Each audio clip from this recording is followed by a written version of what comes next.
Hi, good morning. You know, our words are very powerful.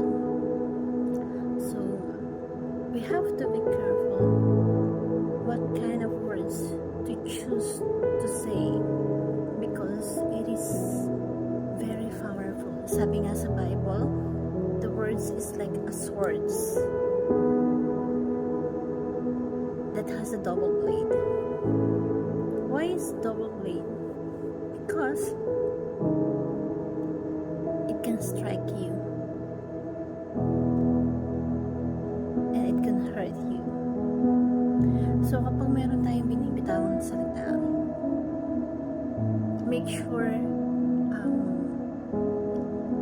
we choose the right words. Why? Because our words are very powerful.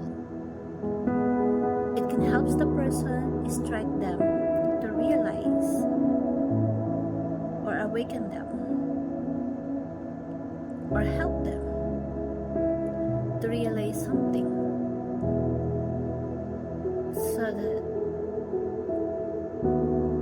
it is important that we have to choose the right word that help people, the right word that encourage people, the right word that changes people, rather than the words that strike them with a double blade. Why double blade? Because the words might hurt also people. And when you hurt people by your words, tatatak na yun sa kanila eh. Hindi nila makakalimutan. Because it hurts them. So,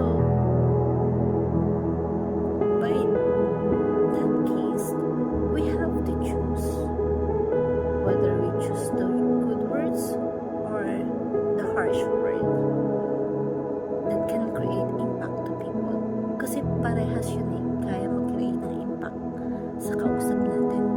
So, mamimili tayo. We have to choose what is the right word to say.